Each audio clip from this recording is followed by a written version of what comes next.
Hello friends, அன்னைக்கு வந்து ரோஹித் சர்மா டீமுக்காக இந்த ஒரு விஷயத்த வந்து பண்ணார். இன்றைக்கி வந்து ஸ்ரேயாஸ் ஐயர் வந்து பண்ணியிருக்காரு.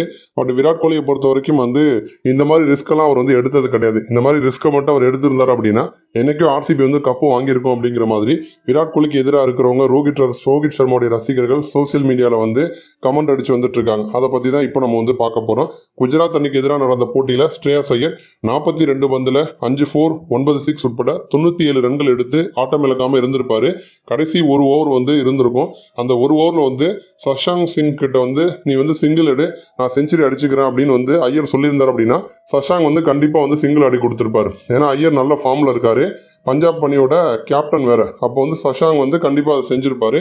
ஆனால் ஸ்ரேயாஸ் ஐயர் வந்து அதை வந்து பண்ணாமல் நீ வந்து என்னோட சதத்தை பற்றிலாம் யோசிக்காத, உன்னோட ஸ்டைலில் நீ வந்து அதிரடியாக ஆடு அப்படிங்கிற மாதிரி வந்து சொல்லிட்டாரு. அப்போ வந்து கடைசி ஓவராக சிராஜ் வந்து போடுறாரு.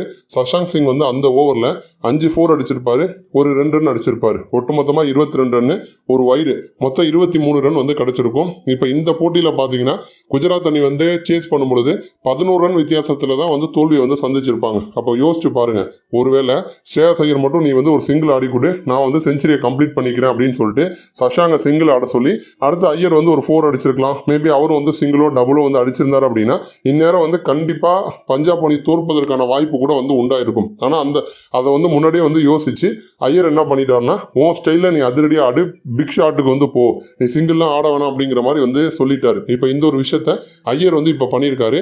பட் இதற்கு முன்னாடி பார்த்தீங்கன்னா கொல்கத்தா அணிக்கு எதிராக நடந்த போட்டியில் வந்து ரோஹித் சர்மாவும் இந்த மாதிரி பண்ணார். அப்போ அந்த சமயத்தில் ரோஹித் சர்மா 98 ரன் அடிச்சு நாட் அவுட் பேட்ஸ்மனாக வந்து இருந்திருப்பாரு. அப்போ அந்த சமயத்தில் பார்த்தீங்க அப்படின்னா கோரி ஆண்டர்சன் வந்து ஆப்போசிட்டில் வந்து இருந்திருப்பாரு. அப்பையும் வந்து இந்த மாதிரி வந்து ஒரு கடைசி ஓவர் தான். அந்த ஓவரில் பார்த்தீங்கன்னா ரோஹித் சர்மா கோரி ஆண்டர்சனை உன் இஷ்டத்துக்கு ஆடு அப்படிங்கிற மாதிரி வந்து சொல்லியிருப்பாரு.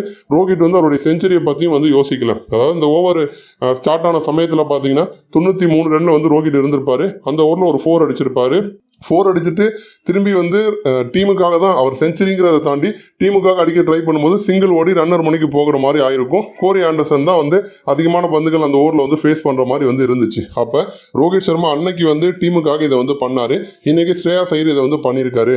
பட் விராட் கோலியோட சினாரியோ அப்படிங்கிறது வேற. விராட் கோலி ஆர்சிபி அணியில் ஆடின சமயத்தில் பார்த்தீங்கன்னா விராட் கோலி ரன்னர் முனையில் இருந்திருப்பாரு, 95+ ரன்கள் வந்து இருந்திருப்பாரு. அப்போ வந்து இன்னொரு பேட்டர் பார்த்தீங்க அப்படின்னா பாலை தட்டி விட்டுட்டு 2 ரன் ஓட சொல்லியிருப்பாரு. ஆனால் வந்து விராட் கோலி வந்து 1 ரன் போதும் அப்படின்னு சொல்லிட்டு அவருடைய செஞ்சுரி வந்து கம்ப்ளீட் பண்ணியிருப்பாரு. இப்போ இந்த ஒரு விஷயத்தை வந்து மென்ஷன் பண்ணி கோலியை பலரும் பார்த்தீங்கன்னா விமர்சனம் பண்ணிட்டு இருக்காங்க. அதாவது வந்து விராட் கோலி ஆர்சிபியில் ஆடினதை நீங்கள் பார்த்தீங்கன்னா அவர் டீமுக்காக ஆடினது அப்படிங்கிறதையும் தாண்டி அவர் வந்து ரன்கள் சேர்க்கணும், 50 போடணுங்கிற மாதிரி தான் ஆடி இருப்பாரு.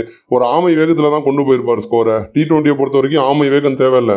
ஒரு ஓவர் பிடிச்சாலும் அந்த ஓவரில் 20 ரன்னோ 30 ரன்னோ சேர்த்து கொடுத்துட்டாங்கன்னா மொத்த மேட்சும் வந்து மாறிடும். ஆனால் விராட் கோலி வந்து கடைசி ஓவர் வரைக்கும் களத்தில் நிற்பார். ஆனால் ஸ்கோர் கம்மியாக இருக்கும். விராட் கோலி எப்போ சீக்கிரம் அவுட் ஆகுறாரோ அப்போ வந்து ஆர்சிபியோட ஸ்கோர் வந்து அதிகமாக இருக்கும். அப்போ வந்து டீமையும் தாண்டி தான் வந்து கன்சிஸ்டண்ட்டாக ஆடணும், ரன்கள் சேர்க்கணும் அப்படிங்கிறதுலாம் விராட் கோலி வந்து கவனமாக இருப்பார். அதனால வந்து விராட் கோலியோட அந்த ஒரு சுயநலம் தான் வந்து ஆர்சிபி இத்தனை முறை வந்து கப்பு வாங்காமல் இருப்பதற்கு முக்கியமான காரணம் அப்படிங்கிற மாதிரி ரசிகர்கள் பலரும் பார்த்தீங்கன்னா விராட் கோலி வந்து விமர்சனம் பண்ணிட்டு இருக்காங்க. இந்த ஒரு விஷயத்தை விராட் கோலி மாற்றாத வரைக்கும் நிச்சயமா கப்பு வந்து கிடைக்காது. பெட்டர் வந்து விராட் கோலி ஆர்சிபி விட்டு வெளில வரது கூட வந்து நல்லதுதான் அப்படிங்கிற மாதிரி வந்து பேசிட்டு இருக்காங்க. நன்றி.